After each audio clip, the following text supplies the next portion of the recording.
नमस्कार दोस्तों, आज देखते हैं जैव विकास के बारे में। और ये जैव विकास जो है बहुत ही महत्वपूर्ण टॉपिक है। बात करते हैं इसमें जीवों की उत्पत्ति आखिर कैसे हुई पृथ्वी पर।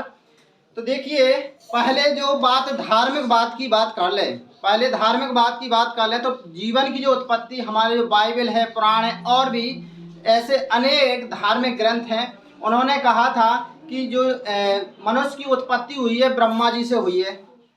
उन्होंने कहा ये कैसे हुई है ब्रह्मा जी से, तो उन्होंने कहा ब्रह्मा जी के जो मुख है उससे उच्च वर्ग के लोग ब्राह्मण निकले।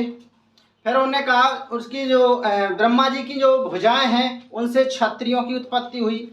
और तीसरा जो जंघाएं हैं उनसे हुई वैश्य की वर्ण की उत्पत्ति। और चौथा नंबर जो शूद्र है वर्ण, उसकी उत्पत्ति हुई है ब्रह्मा जी के पैरों से।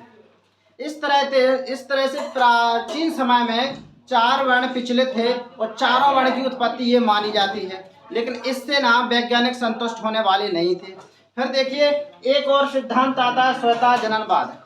स्वतः जननवाद सिद्धांत कहता है कि जीवों की उत्पत्ति अपने आप हुई है, किसी ने नहीं की है। उन्हें कहा कि भगवान तुमको दिख ही नहीं रहे, कहाँ हुई उत्पत्ति, मतलब विज्ञान तो प्रमाण मांगता है। भगवान ऐसे थोड़ी ना विज्ञान के सामने आ जाएंगे, नहीं भैया हमने की है जीवन की उत्पत्ति। ब्रह्मा जी आके कहेंगे क्या अरस्तु के सामने? नहीं कहेंगे ना, ठीक है ना। तो फिर क्या बोले, नहीं ऐसे ही प्लेटो, अरस्तु, थैलीस, 3 ऐसे और भी अन्य वैज्ञानिक हैं जिन्होंने कहा कि जीवन की उत्पत्ति अपने आप हो जाती है।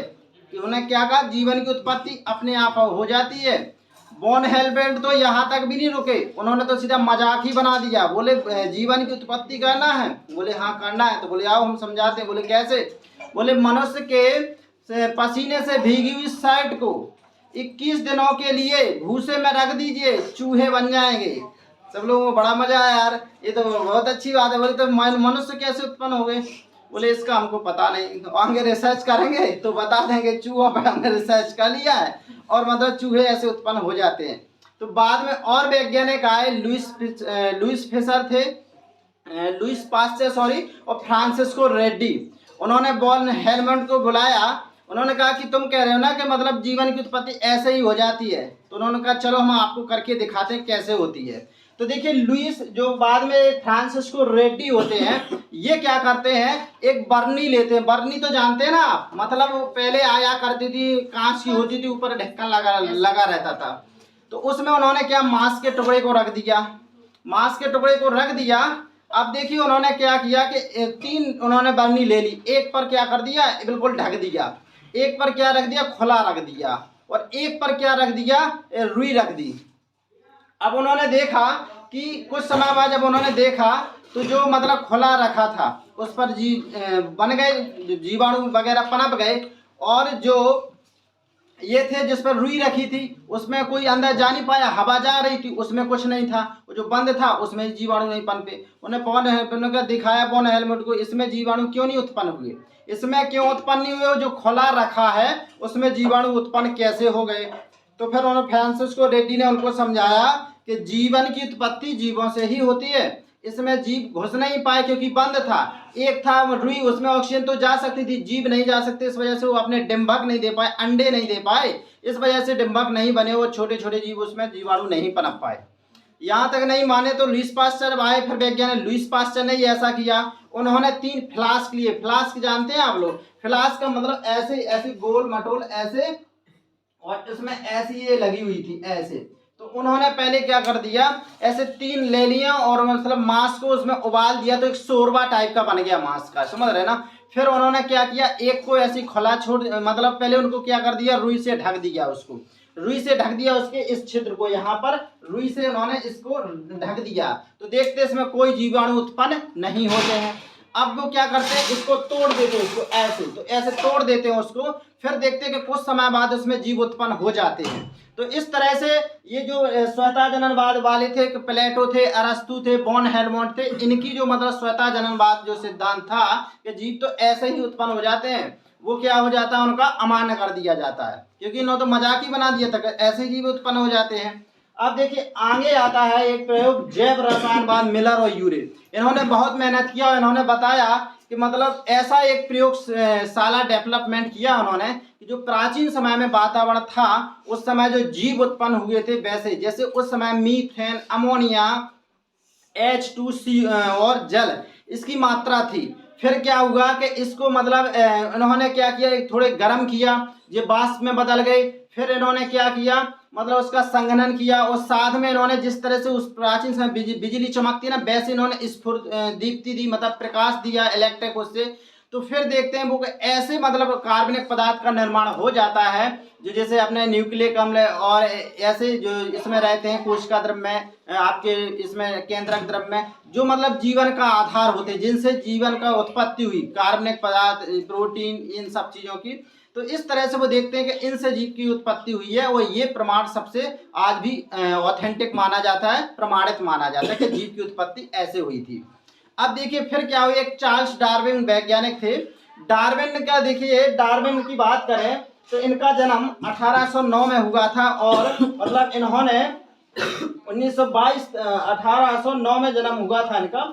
और ये देखिए इन्होंने 22 वर्ष की अवस्था में, क्या इन्होंने 22 वर्ष की अवस्था में मतलब क्या किया, इस पर रिसर्च करना चालू कर दिया कि आखिर जीव की उत्पत्ति कैसे हुई। उन्होंने देखा इतने सारे जीव हैं कैसे, तो उन्होंने 22 वर्ष में ही दक्षिण अमेरिका के द्वीपों में जाकर के 5 वर्ष तक इधर उधर घूमते रहे। शायद एक उनके पास जहाज, बीगल नामक जहाज से इधर उधर ये सब यात्राएं करते रहे, लगातार मतलब एक फिरते रहे कि क्या कर देखते रहे कहाँ जीव हैं, कैसे हैं, पूरे इनकी जीवों की बारे में करते रहे। और फिर उन्होंने एक सिद्धांत दिया, उन्होंने एक किताब लिखी पहले तो, ऑरिजिन ऑफ स्पीसीज। वो उस समय इतनी ज़्यादा पॉपुलर थी कि पूरे वैज्ञानिक इसी को पढ़ने में लगे हुए थे, समझ रहे ना, ये वाली। फिर देखिए उन्होंने एक दिया प्राकृतिक वर्ण द्वारा जैव विकास। इसका अर्थ होता है कि प्रकृति खुद ही डिसाइड करती है कि किसको जीवित रखना है, किसको जीवित नहीं रखना है। उन्हें कहा कैसे, उन्होंने कहा कि जो वातावरण के अनुसार अपने को ढाल पाएगा वो क्या होगा, जीवित रहेगा, और जो वातावरण के अनुसार अपने आप में परिवर्तन नहीं कर पाएगा वो जीव जीवित नहीं रहेगा, अर्थात प्रकृति उसको स्वयं नष्ट कर देगी। एक वैज्ञानिक और आए जिनका नाम है लेमार्क जो वैज्ञानिक हैं, लेमार्क, इन्होंने दिया था उपार्जित लक्षणों की वंशागति का सिद्धांत। इन्होंने कहा था कि जिन अंगों का उपयोग ज्यादा होता है वो अंग विकसित हो जाते हैं और जिन अंगों का उपयोग नहीं होता है वो अंग विकसित नहीं होते हैं। इस तरह से उन्होंने देखिए, उन्होंने कहा कि जैसे लेमार्क ने उसका उदाहरण दिया हुआ था जिराफ का। उन्होंने कहा कि जिराफ पहले छोटी गर्दन वाले थे, लेकिन जब उस समय मतलब जो पृथ्वी पर नीचे वाली घास समाप्त होने लगी तो वो पेड़ों को खाने लगे। उन्होंने अपने पैरों को उठाया और गर्दन को ऊपर को उठाया, तो इस तरह से उसमें खिंचाव उत्पन्न होगा और अगली पीढ़ी में थोड़े लंबे गर्दन वाले हो गए, फिर और अगली में थोड़े लंबे वाले गर्दन वाले। ऐसे जब 10 पीढ़ियों को उन्होंने देखा तो बिल्कुल स्पष्ट अंतर आने लगा कि जिराफ की गर्दन और आगे के पैर बहुत ज़्यादा लंबे हो गए। अब वो आसानी से बड़े बड़े पेड़ों के ऊपर तक के, टॉन तक के भी पत्ते आराम से खा सकते थे। इस तरह से लेमार्क बार्ग ने इसको समझाया। अब देखिए आगे एक चीज है, जीवाश्म क्या होता है।